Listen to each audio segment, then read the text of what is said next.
और मैं हूं आशीष चौधरी, खबरों के साथ आपके लिए। नमस्कार दोस्तों, जी हाँ, मैं हूं आशीष चौधरी और अगर आप हमें लाइक करते हैं तो सब्सक्राइब कीजिए, लाइक कीजिए, शेयर कीजिए, क्योंकि हम जनता के चैनल हैं और हम जनता की आवाज़ को बुलंद रखना चाहते हैं, क्योंकि जनता ही सरकार बनाती है और जनता ही सरकार को गिराती है।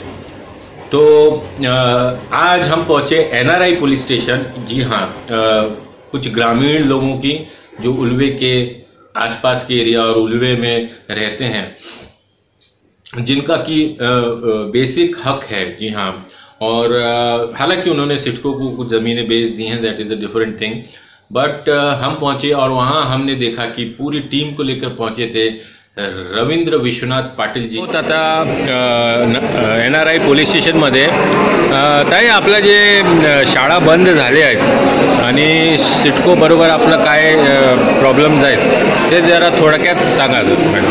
आता सध्या ज्या शाळा बंद आहेत तर त्याच्याबद्दल मी एवढं सांगू शकेन की आपले जे ग्रामस्थ आहेत तर त्यांच्या जे पालक वर्ग आहेत तर त्यांचे विद्यार्थी जे शिकत आहेत मुलं, तर त्यांचं नुकसान होते आता। आणि विद्यार्थी शाळेत शिक्षक यायचेच बंद झाले तर मग विद्यार्थ्यांचं कसं पुढच्या भवितव्याचा विचार केला तर मुलं कशा पद्धतीने शिकणार किंवा त्यांच्या परीक्षा कशा पद्धतीने होणार, म्हणजे त्यांचं एक आर्थिक दृष्ट्या त्यांचं नुकसान होत आहे। तर मला एवढंच वाटतं की त्या शाळेवरती पुन्हा शिक्षकांनी तिथे हजर होऊन त्यांच्या एक्झाम होऊया आणि त्यांचं पुढं भवितव्याचा विचार करून प्रशासनाने योग्य तो निर्णय घ्यावा। आपण आहो नवी मुंबई उल्वे न्यूज।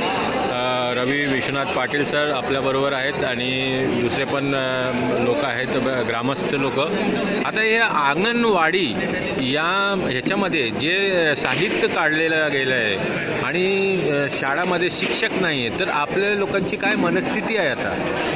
आम्ही संध्याकाळी 6 वाजता आमची मीटिंग संपल्यानंतर तिथे गेलो तर तो साहित्याचा टेम्पो भरलेला होता। नंतर आम्ही विचारला तर बोलतो हा भंगारमध्ये काढलेलं आहे साहित्य। भंगारमध्ये साहित्य काढलं तर तिथं दुसऱ्या दिवसासाठी नवीन साहित्य उपलब्ध नव्हता। याचा अर्थ असा होता का तो त्यांना लंपास करायचा होता, लंपास करायचं होतं। हां, नवीन साहित्य तिथं उपलब्ध नव्हतं। दुसऱ्या दिवशी कशावर बसणार बेंच, म्हणजे त्यांना ती सुद्धा अंगणवाडी सुद्धा ती बंद करायची त्यांची तयारी होती। तर आपण आता एनआरआई पोलीस स्टेशनमध्ये, तर आपली मानसिक परिस्थिती कशी आहे सर आता? मानसिक परिस्थिती अशा कितीतरी मिटिंगी झाल्या तरी त्यातून काही निघत नाही। तर या अशा मिटिंगी 2-3 वर्ष चालूच आहेत DCP साहेबांजवळ, यांच्याजवळ, काही त्याचा निष्कर्ष निघाला नाही। कितीतरी हे झाले ते असेच ते टालाटाल करतात। तुम्ही ह्याच्यात सिडकोला हे मानतात का की सिडकोमुळे हे सगळं होतंय? सतत पत्रव्यवहार चालू आहे पण त्याचं आम्हाला उत्तरच मिळत नाही। आम्ही मंत्र्याकडनं सुद्धा जावं लागतं, तिथं मंत्री आम्हाला भेटत नाहीत। तर कागरानी साहेब भेटले होते, ते मान हलवली होती करतो म्हणून। कुठल्या मंत्रीकडे गेलेले आपण? आपले मुख्यमंत्र्यांकडे गेले। मुख्यमंत्री देवेंद्र साहेब ते तिथं वाराणसीला गेले होते, ते भेटले नाही। त्यांचे सचिव भेटले, त्यांच्याकडे आम्ही प्रश्न टाकला शाळेचा, मान हलवली, नंतर काय त्यांचा उत्तरच नाही आलं। बरं, ठीक। आज आता आहोत एनआरआई पोलीस सेम प्लेस आहे। साहेब, आपण सांगा की शाळेमध्ये आता शिक्षक नाही आहेत, ज्या शाळेत आपण अगोदर पण आम्ही आपल्याबरोबर तिकडे कव्हर केलेलं आहे आणि ते 15 कोटीची शाळा बनली आहे, पण त्याच्यात काय आता आपल्याला कसं वाटतंय? साहेब, आम्ही सिडकोला एवढं मार्गदर्शन करून आम्ही सांगितले शाळाची ही अपूर्तता आहे, ती कुठल्याही प्रकारची सुविधा तिथं दिलेली नाही। पाणी पण टँकरने कधी कधी आणलं जातो आणि शक्यतो पाणी नसतोच, अशी तिथं भौगोलिक परिस्थिती वाईट असताना तिथं कुठल्याही प्रकारचा वस्ती नसताना आणि कन्स्ट्रक्शन चालू असल्यामुळं धुलीचा तिथं साम्राज्य आहे आणि तिथं आमची मुलं पाठवत नाही। आमची जी मुलं आहेत ती आमच्या जुन्याच शाळेत टाकायची आहेत आणि तिथं आम्ही शाळा चालू केलेली आहे। आणि काही जर शाळेला कमी पडला तर आम्ही ग्रामस्थ मदत करतो, जेवण पाण्याचं काही लागेल, आणि आमच्या आया बहिणी तिथं शाळा शिकवतात मुली। आणि जोपर्यंत आमचा शाळेचा विषय क्लिअर होत नाही तोपर्यंत आम्ही आमच्या भूमिकेवर ठाम असणार आहोत। तर आता या पोलीस स्टेशनमध्ये कसा येणं झाला आपला? कशासाठी आले आपण? पोलीस स्टेशनमध्ये आमची काल मीटिंग झाली होती ग्रामस्थांची. त्याला शेख साहेब बोलले का तिथं पोलीस स्टेशनला आपली मीटिंग घ्यायची आहे उद्या 11 वाजता. या शिरपूरचे विजय पाटील साहेब आणि DCP साहेब पाटील साहेब येणार होते म्हणून इथं मीटिंग झाली. पण मीटिंगमध्ये जे आमचा मुद्दा आहे शाळेचा तो जोपर्यंत फायनल होत नाही तोपर्यंत आम्ही कुठल्याही बेसवर हालायला तयार नाही. बरोबर आहे. तर आता जे सामान वगैरे जे जप्त केलेलं आहे, आता काल रात्री मीटिंग झाल्यानंतर ज्याला मी उलव्या गावामध्ये गेलो त्याला अंगणवाडीचं सामान हा स्क्रॅपमध्ये चांगला सामान स्क्रॅपमध्ये काढण्याचा काही लोकांनी प्रयत्न केला होता आणि तो टेम्पो पकडला आणि आम्ही पोलीस स्टेशनला आणला. पुढं काय कारवाई चालू आहे आमची, पण काय झालं अजून आम्हाला अजून फायनली डिसिजन मिळालेलं नाही मिळालं. ओके सर, यहाँ क्या मुद्दा है? यहाँ पे 2-3 महीने से सिडको ने ऐसा किया है कि प्रकल्पग्रस्त लोगों को तकलीफ कैसी देनी चाहिए उस हिसाब से उन्होंने स्कूल बंद कर दिए. प्राथमिक स्कूल जो रहते हैं बच्चों के 1ली से 7वीं तक जो स्कूल रहते हैं, ये 1ली से 6वीं तक स्कूल के आंगनवाड़ी जो रहती है बच्चों की, वो उनका भी सामान उन्होंने कल टेम्पो में भर के सिडको के आदेश के अनुसार वो टेम्पो में भर के बाहर निकाल दिया. गाँव वालों ने उनको रोका है. सामान अच्छा सुस्थिति में सामान है, अच्छी स्थिति में सामान था, सब बेंचेस वगैरह बैठने की चीज़ थी, वो टेम्पो में डाल दिए है. तो गाँव वालों ने पूछा है क्या है, तो बोलते हैं ये सब भंगार हुआ है, इसके लिए हम लोग को लेके जा रहे हैं. तो वो चीज़ तो अच्छी चीज़ वो लोग भंगार के हिसाब से उठा के लेके आए हैं. उसमें सिडको का प्रमुख से सिडको को हम लोग दोषी मानते हैं. जिन्होंने वो ऑर्डर दिया है वो हम लोग देख रहे हैं. अभी वो टेम्पो NRA पुलिस स्टेशन में हम लोग गाँव वालों सब जमा किया है टेम्पो जी.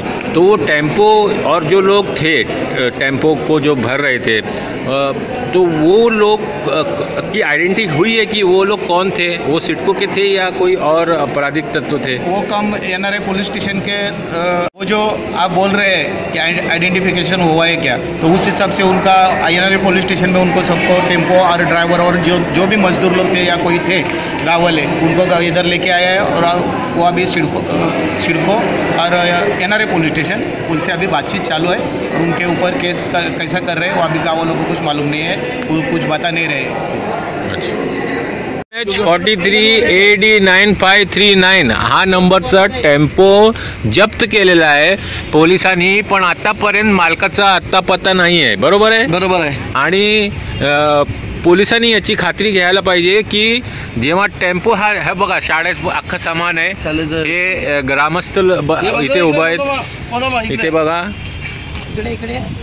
तर हे बघा, हे असं कार्य चाललेलं आहे. डायरेक्ट नंबर इथेच आहे.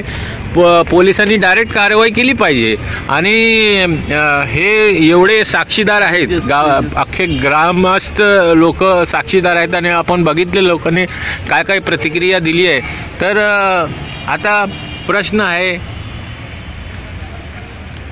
कानून प्रणाली, जो हमारे देश की कानून है, लॉ एंड ऑर्डर है, अब ये उसके हात में है. आता जसं इन्फॉर्मेशन मिळाली आहे ग्रामस्थ लोकांकडनं, तर मॅडम काय झालेलं, काय साक्षात आपले हस्ताक्षर घेतले? आमची काल मासिक मीटिंग होती. तर मासिक मीटिंगमध्ये असा विषय निघाला की आपण आता जे अंगणवाडीचे विद्यार्थी आहेत तर त्यांना आपण गणवेश वाटप करायचं. आणि हा विषय चालू असताना बरेचसे ग्रामस्थ ज्या विधवा महिला आहेत त्या विधवा महिलांसाठी की ज्या अंगणवाडीचे टीचर आहेत तर त्यांनी कुठल्या प्रकारचं अगोदर ठराव वगैरे न देता त्यांनी डायरेक्ट तिथे एक पेपर केला आणि त्यांनी सांगितलं की जर तुम्ही तिथे अंगणवाडीच्या विद्यार्थ्यांना जर तुम्ही युनिफॉर्म वाटप करताय तर त्याच्यावरती प्रत्येकाने सिग्नेचर करा, म्हणजे तुमची संमती आहे.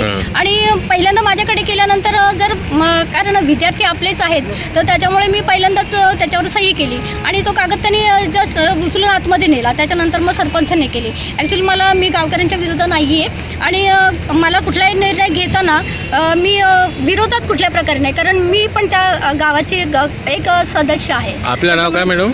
माझं रंजना गायकवाड, ग्रामपंचायत सदस्य आहे. आणि दुसरं म्हणजे आता एअरपोर्टच्या बद्दल बोलतात तर आपल्या पुनर्वसनचं वगैरे किंवा शाळांचं जे आहे तर जे गावकऱ्यांनी प्रश्न मांडले आहेत, जे दिले आहे निवेदन, त्याला मी सहमत आहे. आणि काही लोक म्हणतात की याच्यामुळे आपल्याला दुष्परिणाम होतात. तर दुष्परिणाम बोलले तर जे काही स्फोट वगैरे होतात त्याच्यामुळे ते होणारच. त्याच्याबद्दलच आता मला कळालं आहे. मी एक न्यूज केलेली मध्ये आणि तिकडे मला सांगितलं गेलं की हे कंट्रोल ब्लास्टिंग आहे आणि दाखवलं पण, कारण मी हेच मुद्दा घेऊन गेलेलो की ह्याच्यामध्ये तुमचे दगड बाहेर जात आहेत, तर त्या लोक बोलले की हे 30 ते 50 मीटर जाणार नाही. पण आपण जर आपले असं होत आहे तर आपण काय कोर्टात वगैरे गेलेले का मॅडम? नाही ॲक्च्युली मला माझी पण हे घेतलेली काही विद्यार्थी आले होते, तर त्यांनी विचारलं मला की ह्याच्यामध्ये नुकसान काय आहे आणि फायदा काय. तर त्याच्यामध्ये नुकसान तर हा स्फोट वगैरे होतात त्याच्या एवढंच आहे, पण फायदा बघाल तर आपल्या देशाचा विकास होतो, तर त्याच्यामुळे काही असं प्रॉब्लेम नाही आहे. हां तेच. Okay madam, thank you.